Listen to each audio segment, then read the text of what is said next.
പിതാവിൻ്റെയും പുത്രൻ്റെയും പരിശുദ്ധാത്മാവിൻ്റെയും നാമത്തിൽ ആമേൻ. എൻ്റെ കർത്താവ് നിന്റെ ഉന്നതമായ നാമത്തിന് സ്വസ്ഥം ചെയ്യുന്നു. എൻ്റെ കർത്താവ് നിന്റെ വിശുദ്ധ പൗരോഹിത്യത്തെ മഹത്വപ്പെടുത്തണമേ. എൻ്റെ കർത്താവ് സഭയിലുള്ള സാന്നിധ്യം പ്രകടമാക്കണമേ. 39 വർഷം അർപ്പിച്ച കൃപായുടെ യോഗ്യതയാൽ കൃപാസ്ഥാനത്താറെ ജീവനോടെ പ്രത്യക്ഷപ്പെട്ട പരിശുദ്ധ അമ്മയുടെ മാധ്യസ്ഥതരെ ഞാൻ ഈ പ്രാർത്ഥനയിൽ പങ്കെടുക്കുന്ന ഓരോ മകനെയും മകളെയും ആശീർവദിക്കുന്നു. ഇന്ന് നിങ്ങൾ പോകാനിടയ്ക്കുന്ന ദിക്കുകൾ, ഇന്ന് നിങ്ങൾ സംസാരിക്കാതിരിക്കുന്ന വ്യക്തികൾ, ഇന്ന് നിങ്ങൾ കയറി ഇറങ്ങുന്ന ഓഫീസുകൾ, ഇന്ന് കയറി ഇറങ്ങുന്ന സ്ഥാപനങ്ങൾ, നിങ്ങൾ ഒപ്പിടേണ്ട പേപ്പറുകൾ, കൊണ്ടുപോകേണ്ട രേഖകൾ കർത്താവിൻ്റെ നാമത്തിൽ ആശീർവദിക്കപ്പെടട്ടെ. ആശുപത്രി കിടക്കുന്നവരെ എത്രയും വേഗം തിരികെ വരുന്നതിന് വേണ്ടിയും രോഗം കണ്ടുപിടിക്കാത്തവർക്ക് എത്രയും വേഗം രോഗം കണ്ടുപിടിക്കുന്നതിന് വേണ്ടിയും നിങ്ങൾ ചികിത്സിക്കുന്ന ഡോക്ടറിനെ കർത്താവ് ആശീർവദിക്കട്ടെ. എൻ്റെ കർത്താവിന് ഉന്നതമായ വർഷങ്ങളോളവും വർഷങ്ങളായിട്ടും മക്കളില്ലാതെ വേദനിക്കുന്നവരെയും ഉള്ള മക്കൾക്ക് എപ്പിലെപ്സിയും അതുപോലെ തന്നെ രോഗങ്ങളും ഹൈപ്പർ ആക്ടിവിറ്റിയും അതുപോലെ തന്നെ ഓരോരോ ഓട്ടിസം പോലുള്ള രോഗങ്ങളൊക്കെ വന്നിട്ടുള്ള അവരുടെ ആ കുഞ്ഞുങ്ങളുടെ സ്ഥിരസ്ഥിതി കർത്താവിൻ്റെ കാരുണ്യം ചൊല്ലി പ്രാർത്ഥിക്കുന്നു. അതിനെ വളർത്തുന്ന അമ്മമാർ കർത്താവിൻ്റെ നാമത്തിൽ അത് അതിജീവിക്കാനുള്ള കൃപയും ശക്തിയൊക്കെ ലഭിക്കട്ടെ എന്ന് പ്രാർത്ഥിക്കുന്നു. കർത്താവ് ഇന്ന് ഓരോരുത്തരും അപേക്ഷ പൂരിപ്പിക്കുന്നവരുണ്ട്, ഇൻ്റർവ്യൂവിന് പോകുന്നവരുണ്ട്, വൈവ എഴുതുന്നവരുണ്ട്, ഡോക്ടറേറ്റിൻ്റെ തീസ് ഒരുക്കുന്നവരുണ്ട്, അതുപോലെ തന്നെ പ്രസൻറ്റ് ചെയ്യുന്നവരുണ്ട്. അങ്ങനെ ഓരോരോ മേഖലകളിൽ വ്യത്യസ്തങ്ങളായ വിദ്യാഭ്യാസ കാര്യങ്ങൾ ചെയ്യുന്ന എല്ലാ മക്കളും കർത്താവിൻ്റെ നാമത്തിൽ അനുഗ്രഹിക്കപ്പെടട്ടെ. എൻ്റെ കർത്താവിന് ഉന്നതമായ നാമത്തിൽ സഭയുടെ അധികാരത്തിൽ കുരിശടയാളത്തിൽ വിവാഹം ഒത്തുവരാത്തവർ, മക്കളില്ലാത്തവർ, ഭവനരഹിതർ, സ്ഥലമില്ലാത്തവർ, സ്ഥലം പൊക്കുവരെ ചെയ്യാത്തവർ, പകടുമ്പടി ചെയ്യാത്തവർ, സ്ഥലത്തെപ്പറ്റി കേസുകളുള്ളവർ, കരഭൂമികൾ, അതുപോലെ തന്നെ പാടശേഖരങ്ങൾ കരഭൂമിയാക്കാൻ ആഗ്രഹിക്കുന്നവർ, അങ്ങനെ വ്യത്യസ്ത എന്തെല്ലാം കാര്യങ്ങൾക്ക് വേണ്ടിയാണ് ഒത്തുതീർപ്പിന് പോകേണ്ടവർ, ചർച്ചയ്ക്ക് പോകുന്നവർ, സമാധാനം എത്തിക്കേണ്ടവർ, അവർക്കെല്ലാം പരിശുദ്ധാത്മാവിടെ കൂടെ വരികയും എൻ്റെ കർത്താവിൻ്റെ ഉന്നതമായ നാമത്തിൽ സഭയുടെ അധികാരത്തിൽ കുരിശിൻ്റെ അടയാളത്തിൽ വിദൂര യാത്രക്കാരെയും ഹ്രസ്വ യാത്രക്കാരെയും കർത്താവിൻ്റെ നാമത്തിൽ ആശീർവദിക്കുന്നു. പിതാമ്പുത്രനും പരിശുദ്ധാത്മാവായ സർവേശ്വരായി നയിക്കുവാമേ. അമ്മേ പരിശുദ്ധമേ, അമ്മേ പരിശുദ്ധമേ, ദൈവമാതാവേ, കൃപാസനത്തിലൂടെ ഞങ്ങൾക്കും ഞങ്ങളുടെ ദേശത്തിനും അമ്മ മധ്യസ്ഥം തേടി തന്ന എല്ലാ അനുഗ്രഹങ്ങൾക്കും കൃപകൾക്കും ഞങ്ങളിപ്പോൾ ഹൃദയം നിറഞ്ഞ നന്ദി പറയുന്നു. അമ്മേ പരിശുദ്ധമേ, അമ്മേ പരിശുദ്ധമേ, ദൈവമാതാവേ, 2004 ഡിസംബർ 7 തീയതി ഉച്ചകഴിഞ്ഞ് 2:30 കൃപാസനത്തിൽ സംഭവിച്ച അമ്മയുടെ പ്രത്യക്ഷപ്പെടലിനെ കുറിച്ച് തിരുസഭയ്ക്ക് സമർപ്പിച്ചിരിക്കുന്ന പഠനരേഖകളുടെ മേൽ സഭാത്മകമായ പഠനം ആരംഭിക്കുവാൻ ഞങ്ങൾ പ്രാർത്ഥിക്കുന്നു. അമ്മേ പരിശുദ്ധമേ, ഭൂസ്വർ ലോകങ്ങളുടെ രാജ്ഞിയായ അങ്ങയ്ക്ക് ഭൗമ സംരക്ഷണത്തിനായി പ്രപഞ്ച പ്രകൃതിയെ തന്നെ തിരുസഭ പ്രതിഷ്ഠിക്കുവാൻ ഈ പ്രത്യക്ഷീകരണം വഴി ഇടയാക്കണമേ. പരിശുദ്ധമേ, ജപമാല മാതാവേ, സകല കൃപാസനം പ്രാർത്ഥനകളോടും ചേർത്ത് ഞങ്ങളിപ്പോൾ പ്രാർത്ഥിക്കുന്ന ഈ കുടുംബത്തിന്റെ പ്രത്യേക നിയോഗം പറമക്കളെ,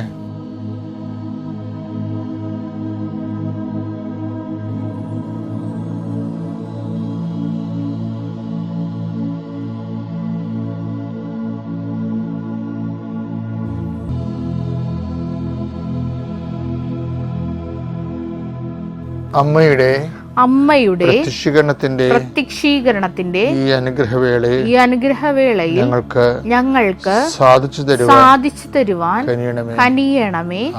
ആമേൻ. മർക്കോസ് 9:23 യേശു പറഞ്ഞു കഴിയുമെങ്കിലെന്നോ വിശ്വസിക്കുന്നവന് എല്ലാ കാര്യങ്ങളും സാധിക്കുന്ന അനുഭവിക്കുന്നത് രണ്ടാണ്. സിറിയ സൈന്യവും ഇസ്രായേൽക്കാരുമായുള്ള യുദ്ധമാണ്. 2 രാജാക്കന്മാർ 7 അതായത് 7 എൻ്റെ യുദ്ധം നയിക്കേണ്ട സൈന്യാധിപൻ ഭയങ്കര നിരാശയാണ്. അയാൾ പറയണത് ദൈവം തന്നെയാണ് ഈ വിപത്ത് ഉണ്ടാക്കിയത്, പിന്നെ ദൈവത്തിൽ നിന്ന് എങ്ങനെയാണ് സഹായം ചോദിക്കണമെന്ന്. 2 രാജാക്കന്മാർ 6:33 അവൻ സംസാരിച്ചുകൊണ്ടിരിക്കെ തന്നെ രാജാവ് വന്ന് അവനോട് പറഞ്ഞു, ഈ ദുരിതം കർത്താവ് വരുത്തിയതാണ്. ഞാൻ ഇനി എന്തിന് കർത്താവിന്റെ സഹായം കാത്തിരിക്കണം. കർത്താവിന്റെ സഹായം കാത്തിരിക്കണം. കണ്ട, നിരാശയായി ആർക്ക്? യൂദയ രാജാവ് ഇസ്രായേൽ രാജാവിന് നിരാശയായി.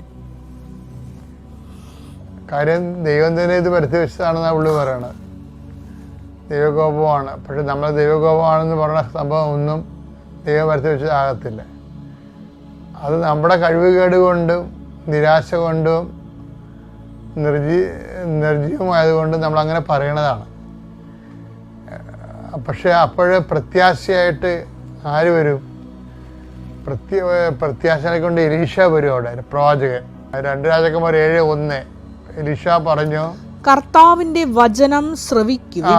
കർത്താവിന്റെ വചനം ശ്രവിക്കുവിൻ. അവിടുന്ന് അരുൾ ചെയ്യുന്നു, നാളെ ഈ നേരത്ത് സമരിയായുടെ കവാടത്തിങ്കൽ ഒരളവ് നേരിയ മാവ് 1 ശെക്കലിനും 2 അളവ് ബാർലി 1 ശെക്കലിനും വിൽക്കപ്പെടും. 1 ശെക്കലിന് 10 ശെക്കൽ കൊടുത്താലേ കിട്ടത്തില്ല. 10 ശെക്കൽ കൊടുക്കേണ്ട കാര്യങ്ങൾ 1 ശെക്കലിന് നാളെ കിട്ടുമെന്ന്, വില കുറയുമെന്ന് സാധനങ്ങൾക്ക്.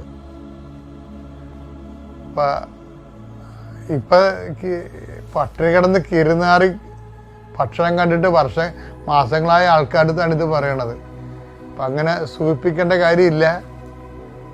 ഇതൊന്നും നടക്കാൻ പോണ കാര്യമല്ല. അയാൾ പിടിച്ചു നിൽപ്പിന് വേണ്ടി അയാളെ പറ്റിയപ്പോഴാണ് പ്രവചനം.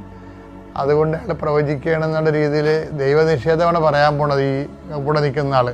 2 രാജാക്കന്മാർ 7:2 വായിച്ചേ. രാജാവ് പടനായകന്റെ തോളിൽ ചാരി നിൽക്കുകയായിരുന്നു. പടനായകന്റെ തോളിൽ ചാരി നിൽക്കുകയായിരുന്നു. അതായത് ഇവിടുത്തെ രാജാവ് പോലും ദൈവത്തിനെ ചാരി നിൽക്കേണ്ട ആളാണ്. ഇപ്പം എന്ത് പറ്റി? മസിൽ പവർ ഉള്ളവനെ ചാരി നിൽക്കുകയാണ് രാജാവ്. ദൈവത്തെ മാറ്റിയായിട്ട് പറയുന്നുണ്ട്, ഞാൻ ഈ കർത്താവിൻ്റെ സഹായം എന്തിനാണ് അന്വേഷിക്കണത്? കർത്താവിൽ ഇത് വരുത്തി വെച്ചത് ഈ യുദ്ധം, ഈ ഇവരുടെ ഭീഷണി. അപ്പം ഞാൻ എന്താ പ്രാർത്ഥിക്കണത്? ഞാനെന്തിനാ ഉപവസിക്കണത്?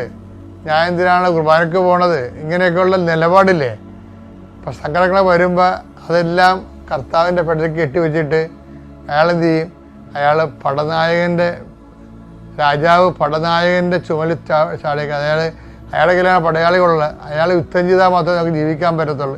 ഇപ്പം ഇവനാണ് ദൈവം എന്ന രീതിയിലാണ് വരണത്. ആര്? രാജാവ് പടനായകൻ്റെ. നമ്മൾക്കും അങ്ങനെ ഉണ്ടേ. നമ്മളെ ഒരു ട്രെയിൻ കഴിഞ്ഞാൽ പിന്നെ ദൈവത്തിനെ അങ്ങോട്ട് മാറ്റി നിർത്തിയിട്ട് നമുക്ക് പണം തരണത് ആരാണ്? ജോലി തരണത് ആരാണ്? അത് ഞായറാഴ്ച കുർബാന മുടക്കി ജോലിക്ക് വരണമെന്ന് പറഞ്ഞാലും നമ്മൾ പോയി അവൻ്റെ കാല് നക്കിക്കൊണ്ട് അവന് ജോലി. അപ്പം പെണ്ണുമ്പിളോട് വിളിച്ച് പറയും, എടോ കുർബാന നാളെയും കാണാം, മനുഷ്യന് ഞാനും മക്കളും ജീവിക്കണ്ടേന്ന് ചോദിക്കും. മക്കളുടെ കാര്യം പറഞ്ഞ്. അപ്പം ഇവർ ഞാൻ പറഞ്ഞ ഇങ്ങനെയുള്ള കക്ഷികളെല്ലാം പതുക്കെ അത് പ്രലോഭനമാണെന്ന് പറയണേ. പക്ഷെ പ്രലോഭനം ഉണ്ടാകും, ചിലർക്ക് വീഴും. അത് വീഴ്ത്താനല്ല, കർത്താവ് ഒട്ടകാലിൽ വീഴ്ത്തനാണ്. നിന്നിട്ട് കാര്യമില്ലാതെ കൊണ്ടാണ്. ചില ആൾക്കാർ ഈശോ പറഞ്ഞില്ലേ, പ്രലോഭനങ്ങൾ ഉണ്ടാവേണ്ടതാണെന്ന് പറയണേ. എൻ്റെ കാര്യം എന്താണ്? ചില അണ്ണന്മാർ നിൽക്കുന്നതെന്ന് വെച്ച് കഴിഞ്ഞാൽ ദൈവത്തിന് പണി കൊടുത്തുകൊണ്ട് നിൽക്കുകയായിരിക്കും. നിങ്ങൾക്ക് തോന്നുന്നുണ്ടോ ഇത് ആൾക്കാരുടെ ജനപ്പരപ്പം കാണുമ്പോൾ ഇത് മൊത്തം ദൈവത്തിൻ്റെ ആണെന്ന്? അങ്ങനെയൊന്നുമല്ല. കർത്താവ് പറഞ്ഞിട്ടുണ്ട്, ചെറിയ രാജ്യങ്ങളുമായി ഭയപ്പെടേണ്ട, പിതാവ് നിങ്ങൾക്ക് രാജ്യം കൽപ്പിച്ച് ദിവസമാകുന്നു. അതെങ്ങനെയാണ് ഈ ഫിൽട്ടറിങ് ഉണ്ടാണത്? ഈ ഫിൽട്ടറിങ് ഇതുപോലെയുണ്ട്. രാജാവിൻ്റെ കാര്യത്തിൽ തീരുമാനമായില്ലേ? ഇപ്പം അയാൾ ദൈവത്തെ കാണുന്ന ആരെയാണ്? പടനായകനെയാണ്. അപ്പോൾ പടനായകൻ ഉടനെ കോമഡി അടിച്ച് രാജാവിന് സപ്പോർട്ട് ചെയ്യും. എന്നിട്ട് ദൈവത്തിൻ്റെ കാര്യം പറയുന്ന ആളെ കുറ്റപ്പെടുത്തും. വാമൂടറാന്ന് പറയുകയല്ലേ. അതിന് പകരം ഈ എലീഷയോട് ഈ പടനായകനും രാജാവിനും ഒത്തുകൊണ്ട് എലീഷയ്ക്ക് പണി കൊടുക്കണ കാണാം. വായിച്ചത് പടനായകൻ എന്താ പറയണത്? പടനായകൻ ദൈവപുരുഷനോട് പറഞ്ഞു. പടനായകൻ ദൈവപുരുഷനോട് പറഞ്ഞു, കർത്താവ് ആകാശത്തിന്റെ കിളിവാതിലുകൾ തുറന്നാൽ തന്നെ ഇത് നടക്കുമോ? നടക്കത്തില്ല. കാര്യം ആകാശമാണ് കർത്താവാണെന്നൊക്കെ എല്ലാം പുള്ളിക്ക് അറിയാമെങ്കിലും അതൊന്നും നടക്കണ കാര്യമല്ല ഇതെന്നാണ് പുള്ളി പറയണത്. അതാണ് ഒരു കേവല വിശ്വാസം എന്ന് പറയണത്. ഒക്കെ വിശ്വാസമുണ്ട്, പക്ഷെ ആ വിശ്വാസം കർത്താവ് പറഞ്ഞില്ലേ, വിശ്വസിക്കുന്നവന് എല്ലാം സാധ്യമാണ് എന്നതൊക്കെ വിശ്വസിക്കുക. ഇയാൾ അതുപോലും ദൈവത്തിൻ്റെ സാധ്യതയെപ്പോലും ഇയാൾ ചോദ്യം ചെയ്യുന്ന ആളാണ് ഈ പടനായകൻ. പക്ഷേ നീ അത്രയൊന്നും കയറി പറയണ്ട. പ്രവാചകൻ എന്താ പറയണത്? നീ അത്ര കയറി പറയണ്ട, ഈ സംഭവം നടന്നിരിക്കും, പക്ഷെ അനുഭവിക്കാൻ നീ ഉണ്ടാകത്തില്ലെന്ന് പറയും. അത് വായിച്ച 2 രാജാക്കന്മാർ 7:2 എലീശാ പ്രചോദിച്ചു, നീ സ്വന്തം കണ്ണുകൾ കൊണ്ട് അത് കാണും. നീ സ്വന്തം കണ്ണുകൊണ്ട് കാണും, എന്നാൽ അതിൽ നിന്ന് ഭക്ഷിക്കുകയില്ല. മോസസിനെ പറ്റിയ ഒരു അടിപ്പം പോലെ. മോസസ് വാഗ്ദാന നാട് സ്വന്തം കണ്ണുകൊണ്ട് കണ്ട്, പക്ഷെ കയറാൻ പറ്റിയില്ല. കാണുന്നതും കേൾക്കുന്നതും അനുഭവിക്കുന്നതും രണ്ട് കാര്യങ്ങളാണ്. ഹെബ്രായർ 11:1 വിശ്വാസം എന്നത് പ്രത്യാശിക്കുന്നവ ലഭിക്കുമെന്ന ഉറപ്പും കാണപ്പെടാത്തവ ഉണ്ട് എന്ന ബോധ്യവുമാണ്. കാണപ്പെടാത്ത ഉണ്ട് എന്ന ബോധ്യമാണത്. ഉണ്ട്, പക്ഷെ ആ ഉള്ളത് കൊണ്ട് ഉണ്ണണമെന്ന് നിർബന്ധമൊന്നുമില്ല. അതിന് വേറെ ടോക്കൺ കൊടുക്കണം. മനസ്സിലായില്ലേ? വിശ്വാസത്തിൽ നിന്ന് പ്രത്യാശയിലേക്ക് വരികയാണല്ലോ ഇത്. പ്രത്യാശിക്കുന്നവ ലഭിക്കുമെന്നുള്ള ഉറപ്പ്, അതാണ് സംഭവം. ഇപ്പം വിശ്വാസം പ്രത്യാശ ഒന്നല്ല. പ്രത്യാശ എന്നവനെ കാണാം, നമുക്ക് ബോധ്യമുണ്ട്, പക്ഷെ അത് നമ്മുടെ ഈ കിട്ടണ തമ്മിൽ വ്യത്യാസമുണ്ട്. അതാണ് എലീശ പടനായകനോട് പറയണത്. നീ അത് കാണും, പക്ഷെ ഒരു മണി പോലും അത് നിനക്ക് കിട്ടത്തില്ല. എന്താ കാര്യം? പിറ്റേ ദിവസം കർത്താവ് ഒരു മുളക്കം മുളിക്കും. പടനായകൻ്റെ ചണാച്ചണ സ്വരമാണെന്ന് പറഞ്ഞുകൊണ്ട് ഇസ്രായേൽക്കാർ ഓടിക്കളയും. അപ്പോൾ ഇസ്രായേൽക്കാർ കയറി അവരുടെ സംഭരിച്ച് വെച്ചിരിക്കുന്ന എല്ലാം എടുക്കും, എന്നിട്ട് പാപ്പടമൊക്കെ എല്ലാം കൊടുക്കും. പക്ഷേ ഈ ഇസ്രായേൽക്കാർ ഗേറ്റിങ്ങെ കാവൽ നിർത്തിക്കൊണ്ട് ഇവരെ അകത്ത് കയറുന്ന കൺട്രോൾ ചെയ്യാൻ വേണ്ടി നിർത്തിയ പടനായകന് ജനം തട്ടിപ്പറിച്ചിട്ട് അറിഞ്ഞില്ല പടനായകനാണ്. ഈ ബഹളവും കണ്ട് ആൾക്കാർ കളങ്കാരിയാക്കി പോയി കഴിഞ്ഞപ്പോൾ ഉണ്ട് പുള്ളി മണ്ണോട് മണ്ണ് ചേർന്ന് കിടക്കും. അതാണ് വിശ്വസിക്കാൻ നമുക്ക്, പക്ഷേ അത് കിട്ടുക എന്നുള്ളത് വേറെയാണ്. കർത്താവ് കിളിവാതിൽ തുറന്ന് വന്നാൽ പോലും ഇത് സംഭവിക്കുമോ എന്ന് പുള്ളി വിചാരിച്ചവനാണ്. അതാണ് പറഞ്ഞത്, നീ കാണും അത് കർത്താവ് ചെയ്യണത്, പക്ഷെ ഒരു മണി പോലും നിനക്ക് കിട്ടത്തില്ലെന്ന് പറയും. അപ്പോഴെന്ന് വെച്ചാൽ വിശ്വസിക്കണ ഒന്നാണ്, അനുഭവിക്കണ വേറെയാണ്. എല്ലാം സാധ്യമാണ്, വിശ്വസിക്കുന്നതിന് എല്ലാം സാധ്യമാണെന്ന് ഈശോ പറഞ്ഞിട്ടുള്ളൂ. അത് നമ്മുടെ അക്കൗണ്ടിലേക്ക് വരണമെങ്കിൽ ഇത്തിരി പണിയെടുക്കും. അത് നമുക്ക് അടുത്ത ടോക്കൺ കൊടുക്കേണ്ടി വരും. അതാണ് പ്രത്യാശ, സെക്കൻഡ് ടോക്കൺ. പ്രത്യാശ എന്താണ്? പ്രത്യാശ നമ്മൾ നിരാശരാക്കുന്നില്ല. രാജാവിനെ നിരാശയാക്കി, വിശ്വാസം മാത്രമേ അവർക്ക് ഉണ്ടായിരുന്നുള്ളൂ. കർത്താവെന്ന് അറിയാം, രാജാവിന് വിശ്വാസമുണ്ട്, പക്ഷെ പ്രത്യാശയില്ല. അതുകൊണ്ട് ഈ പ്രത്യാശ എന്ന് പറഞ്ഞാൽ എന്താ?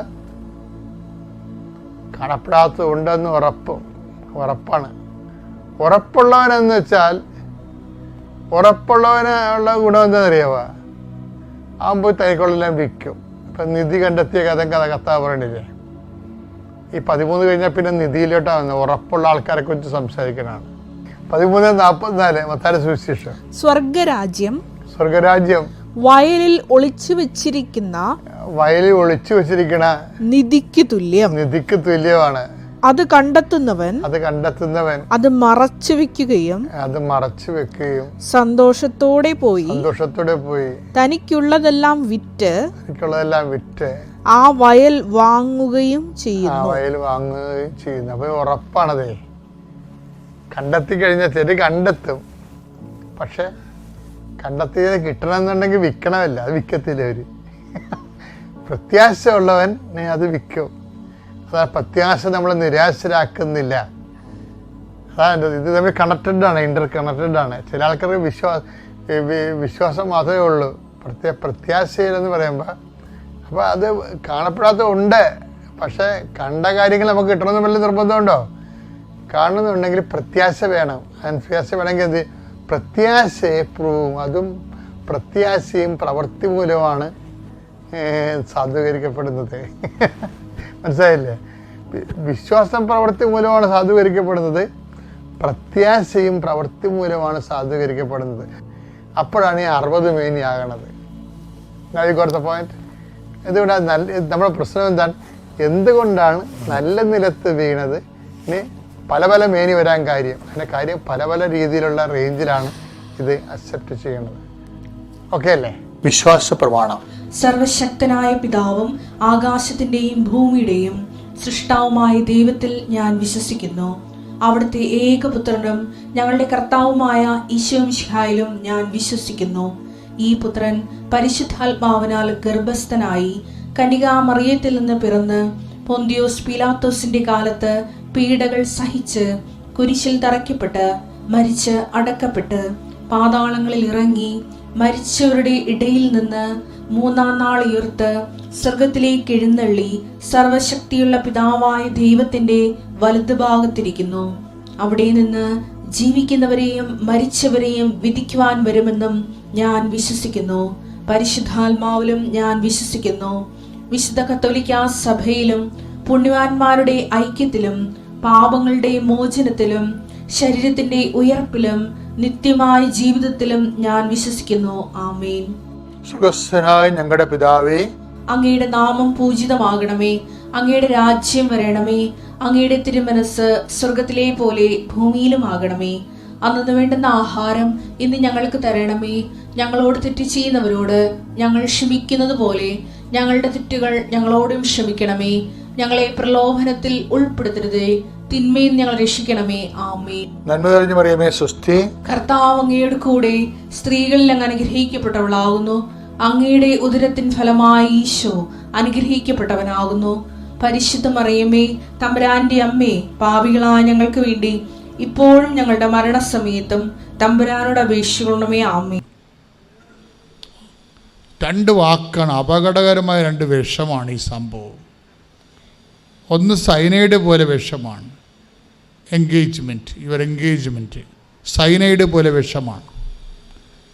അതുപോലെ നിങ്ങളുടെ അറ്റാച്ച്മെൻറ്റ് എന്ന് വെച്ചാൽ നിങ്ങൾ ഒരു ദിവസം അല്ലെങ്കിൽ നിങ്ങളുടെ ഇൻവോൾവ്മെൻറ്റ്, നിങ്ങളുടെ ഇടപഴകൽ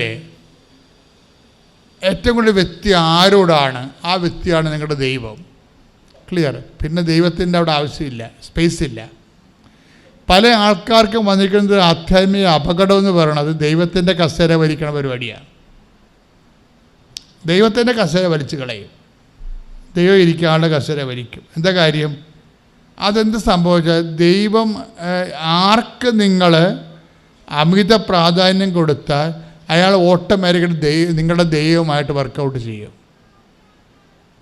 അതോടുകൂടി തന്നെ സത്യദൈവത്തിൻ്റെ സാന്നിധ്യം നിങ്ങൾക്ക് സംലഭ്യമല്ലാതെ വരും. നിങ്ങൾ ഉടമ്പടി എടുത്താലും അറ്റാച്ച്മെൻറ്റും എൻഗേജും ശ്രദ്ധിച്ചില്ല എന്നുണ്ടെങ്കിൽ ഉടമ്പടിയുടെ ഫലം ചെയ്യത്തില്ല. അറ്റാച്ച്മെൻ്റ് എന്ന് പറയുന്നത് ആരോട് നിങ്ങൾ ഒട്ടി നിൽക്കുന്നു, എന്തിനോട് നിങ്ങൾ ഒട്ടി നിൽക്കുന്നു. കഴിഞ്ഞ ദിവസങ്ങളിൽ ഒരമ്മ സാക്ഷ്യം പറഞ്ഞ എന്താണ്, ഞാൻ ഉടമ്പടി ചെയ്തപ്പോൾ തന്നെ എൻ്റെ മകൻ്റെ പബ്ജി കളി കർത്താവ് അവസാനിപ്പിച്ചെന്ന്. അതാണ്.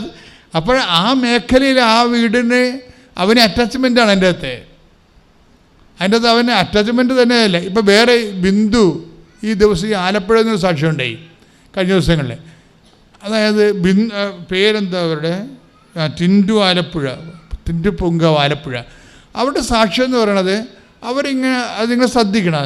കാര്യം അവർ അക്ഷയയിലേക്ക് പോവുകയും, ഇപ്പം നമ്മൾ കുറേ സർട്ടിഫിക്കറ്റ് അക്ഷയല്ലേ. അപ്പോൾ അവിടെ കൊച്ചിനെയും വെച്ചുകൊണ്ട് സൈക്കിളിൻ്റെ ബാക്കിൽ കുട്ടിയെയും വെച്ചുകൊണ്ട് അക്ഷയയിലേക്ക് പോവുകയാണ്. അക്ഷയയിലേക്ക് പോയി സൈക്കിള് ചവിട്ടി അവിടെ എത്തുന്ന സമയത്ത് കാല് ഈ മസിൽ വെട്ടിക്കയറി. മസിൽ വെട്ടിക്കയറിയോടുകൂടി നമുക്കറിയാമല്ലേ, സൈക്കിൾ ചവിട്ടുന്ന ആളിൻ്റെ മസിൽ വെട്ടിക്കയറിയ നീന്തണ ആളിൻ്റെ മസിൽ വെട്ടിക്കയറിയാണെങ്കിൽ അയാൾ അപ്പം തന്നെ മുങ്ങിച്ചത്തു പോകും. പല നീന്തൽ താരങ്ങൾക്കും പറയുന്നത് അങ്ങനെയാണ്. അപ്പോഴേ അതുകൊണ്ടാണ് അവർ നിരന്തരം എക്സർസൈസ് ചെയ്തുകൊണ്ടിരിക്കണമെന്ന് പറഞ്ഞതിൻ്റെ കാരണം. അല്ല, ഒരിക്കൽ നീന്തി എക്സസൈസ് പോയി കഴിഞ്ഞാൽ ഇതുപോലെയുള്ള ഇഷ്യൂസ് ഉണ്ടാകും. അപ്പോൾ സൈക്കിള് ചവിട്ടിക്കൊണ്ടിരിക്കുന്ന സമയത്ത് മസിൽ വെട്ടി കയറി. മസിൽ വെട്ടിക്കൊണ്ടിരുന്ന സ്റ്റിഫായി പോയില്ലേ. അപ്പോൾ കൊച്ചു തെറിച്ച് റോഡായി വീണ് ബാക്കിലിരുന്ന കൊച്ച് നിരച്ചറിയ സമയത്ത് എറിച്ച് റോഡേ വീണിട്ട് ഇവൾക്കാണെങ്കിൽ മസിൽ വെട്ടിപ്പിടിച്ചിരിക്കുന്ന കാരണം സൈക്കിളിൽ നിന്ന് വിടാനും പറ്റില്ല. അവളുടെ ആ പടയുള്ള അവളുടെ ഒരു ഉറപ്പ് സൈക്കിളാണ്. സൈക്കിളിൽ നിന്ന് വിട്ടാൽ അവൾ തലച്ച് വീഴും, കൊച്ചിൻ്റെ വെത്ത അല്ലെങ്കിൽ അലച്ചല് വീഴും. അപ്പോൾ ഒരു സെക്കൻഡ് കൊണ്ട് എന്ത് ചെയ്യണമെന്ന് അറിയാമല്ലോ. കൊച്ചാണെങ്കിൽ നാഷണൽ ഹൈവേ വേണം, അങ്ങോട്ടും ഇങ്ങോട്ടും വണ്ടി പാഞ്ഞുകൊണ്ടിരിക്കുകയാണ്, ഇവർക്ക് ഒരു പിടിയില്ല. അപ്പോൾ അടുത്തൊരു കുട്ടി അവിടെ, വേറെ ഒരു പയ്യൻ അവിടെ ഇരിപ്പുണ്ട്, റോഡ് സൈഡിൽ. അവനെന്തോ കയറിയിരിക്കണം, അറിയത്തില്ല, അവളങ്ങനെയാണ് സാക്ഷ്യം പറഞ്ഞിരിക്കണത്. അല്ല സ്റ്റെപ്പ് ആവെല്ലാം ഉണ്ടാവുമായിരിക്കും അവിടെ, അല്ലെ കടത്തിണ്ണവല്ലോ ആയിരിക്കും. അവൻ എന്നാ ചെയ്യണമെന്ന് വെച്ച് കഴിഞ്ഞാൽ, ഇവൻ ഈ കാഴ്ച കൊച്ചു റോഡേ കിടക്കണം കാണുന്നുണ്ട്, പക്ഷെ അവൻ മൊബൈൽ നോക്കിക്കൊണ്ടിരിക്കുകയാണ്. അവനിതുപോലെ പബ്ജി കളിച്ച അല്ലെങ്കിൽ വീഡിയോ ഗെയിമൊക്കെ കണ്ടുകൊണ്ടിരിക്കുകയാണ്. അവനൊരു ഫീലിങ്ങും ഇല്ല. കൊച്ചു റോഡെ വണ്ടി ഇങ്ങനെ ഒട്ടോ നീളം വായുന്ന കാരണം കണ്ടിട്ട് ഈ കൊച്ചിനെ രക്ഷിക്കണം എന്നുള്ളൊരു മാനസികാവസ്ഥ ഒന്നും ആ മൊബൈൽ നോക്കിയിരിക്കുന്ന പയ്യന് ഇല്ല. അവൾ ഇവിടെ എന്ത് ചെയ്താൽ നോക്കുമ്പോൾ ഇവളിങ്ങനെ ദയനീയമായിട്ട് അക്ഷയിലേക്ക് നോക്കും. അക്ഷയിൽ നിറച്ച ആളുണ്ട്, പക്ഷെ ആരും വന്ന് ഈ കൊച്ചിനൊന്ന് എടുക്കണില്ല. പക്ഷെ നമുക്ക് സങ്കടം തോന്നി പോകും. അപ്പോൾ അവൾക്ക് തന്നെ നിരാശയും സങ്കടവും. അതായത് ഇവൾ മസിൽ വെട്ടിയതായിട്ട് കാര്യം ആൾക്കാരൊക്കെ നോക്കുമ്പോൾ ഇവൾ ഓക്കെ ആണല്ലോ, അതാണ് വിഷയം. എനിക്കങ്ങനെ തോന്നിയത്. ആൾക്കാർ നോക്കി മസിൽ വെട്ടിയ കാര്യം ആൾക്കാർക്ക് അറിയത്തില്ലല്ലോ, അനങ്ങാൻ പാടില്ലാത്ത ആൾക്കാർ നോക്കുമ്പോൾ കൊച്ചിൻ്റെ തള്ള തന്നെ കൊച്ചിനെ എടുത്തുള്ളതും ഞാൻ ഓരോരുത്തരെ കരുതിയിട്ട് ആരെ സഹായിക്കുന്നത്. തള്ളയാണെങ്കിൽ ആരോടും പറയാൻ പറ്റാത്ത അവസ്ഥയിൽ സ്റ്റക്കായിരിക്കണം, വണ്ടിയാണെങ്കിൽ അങ്ങോട്ടും ഇങ്ങോട്ടും പാഞ്ഞുകൊണ്ടിരിക്കണം. അപ്പോൾ ഇതിൻ്റെ ഇടയ്ക്ക് കൂടി കുഞ്ഞ് നടന്ന് ഒരു കേടുമില്ലാതെ അമ്മയുടെ അടുത്തേക്ക് വരും. അപ്പോൾ ഇവൾ അറിയാതെ പറയണ കുറേ കാര്യങ്ങളുണ്ട്. എന്ന് വെച്ച് കഴിഞ്ഞാൽ, അതായത് ആ സമയത്ത് ഈ മസിൽ വെട്ടി സ്റ്റിഫായിട്ട് ഇങ്ങനെ നിൽക്കുമ്പോൾ ഇവൾ ചെയ്യണ കാര്യം കഴുത്തിൽ ഉടമ്പടി കാശുരുമുണ്ട്, അത് പിടിച്ച് കുഞ്ഞിനെ സംരക്ഷിക്കാൻ വേണ്ടി വിശ്വാസ പ്രമാണം ചെയ്തുകൊണ്ടിരിക്കും. അതാണ് സംഭവം, അതാണ് ആക്ടിവേഷൻ എന്ന് പറഞ്ഞാൽ അവിടുത്തെ. എന്നിട്ട് ഇതിൻ്റെ ഇടയ്ക്ക് കൂടി കുഞ്ഞ് നടന്ന് അമ്മയുടെ അടുത്തേക്ക് എത്തുമ്പോൾ സേഫാവും. പക്ഷേ ഇവൾ പറയുന്ന റെസ്പോൺസ് കുറേ സാക്ഷ്യത്തിൽ കിടക്കുന്നുണ്ട്. എന്ന് വെച്ച് കഴിഞ്ഞാൽ ഈ ലോകത്ത് എല്ലാവരും ഉണ്ടാവും, പക്ഷേ ആരുമില്ലെങ്കിലും നമുക്ക് ദൈവം മാത്രം മതിയെന്ന് എനിക്ക് മനസ്സിലായെന്ന് കൈയിട്ടിച്ച് കർത്താവിനെ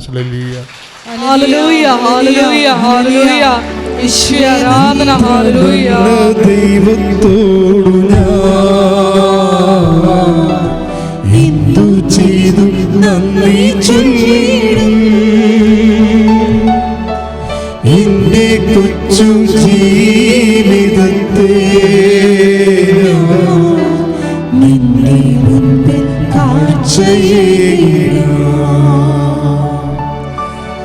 ഇത്ര നല്ല ദൈവത്തോടു എന്തു ചെയ്തു നന്ദി ചൊല്ലിടും. എന്റെ കൊച്ചു ജീവിതത്തെ നിന്റെ മുൻപിൽ കാഴ്ചയേകിടും. ഇതിനോട് ചേർത്ത് വെക്കാവുന്ന മറ്റൊരു സാക്ഷ്യം ഉണ്ടായിരുന്നു ഈ ദിവസങ്ങളിലെ. അത് ജയമോളിൻ്റെ ആണ്.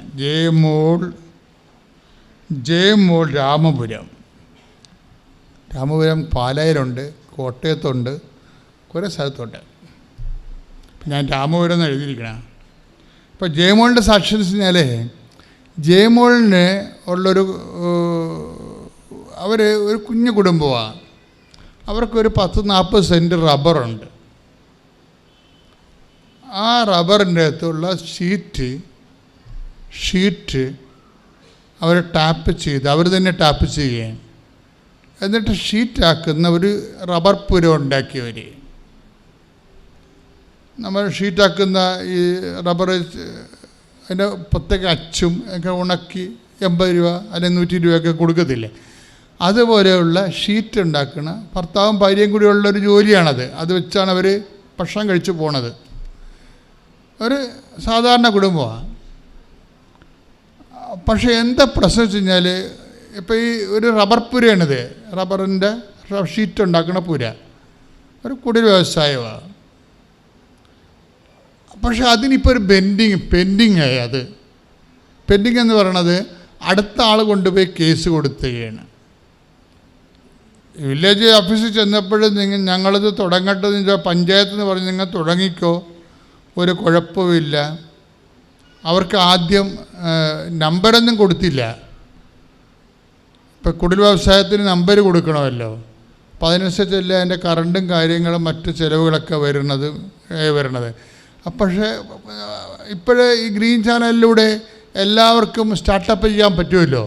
അപ്പം അങ്ങനെ നിങ്ങൾ ചെയ്തോളാം പഞ്ചായത്തിൽ നിന്ന് പറഞ്ഞ് അവരങ്ങനെ ചെയ്തേനെ. ഒരു കൊല്ലമായിട്ട് ആ ബിസിനസ് വലിയ കുഴപ്പമില്ല, ഭക്ഷണം കഴിച്ച് പോകാൻ പറ്റും, കടവില്ലാതെ പോകാൻ പറ്റും പാവത്തുങ്ങൾക്ക്, അങ്ങനെ പോവുകയാണ്. പക്ഷേ ഇതിൻ്റെ കണ്ടിട്ട് ആരാണ്ട് കൊണ്ടുപോയി അവർക്ക് അവരുടെ സ്ഥലമാണെന്ന് പറഞ്ഞുകൊണ്ട് കൊണ്ട് കേസ് കൊടുത്തു. കേസ് കൊടുത്തവൻ കുറച്ച് അറിവുള്ളവനായ കാരണം എല്ലായിടത്തും കൊടുത്തു കേസ്. പോലീസ് സ്റ്റേഷനിലും കോടതിയിലും എല്ലായിടത്തും കൊടുത്തു. പെൻഡിങ് ആയിപ്പോയി. അപ്പോൾ പിന്നെ ഇവർ ചെല്ലുമ്പോൾ ഇവർക്ക് നമ്പർ ഇട്ട് കൊടുക്കണില്ല, ആ കെട്ടർ നമ്പർ ഇട്ട് കൊടുക്കണില്ല.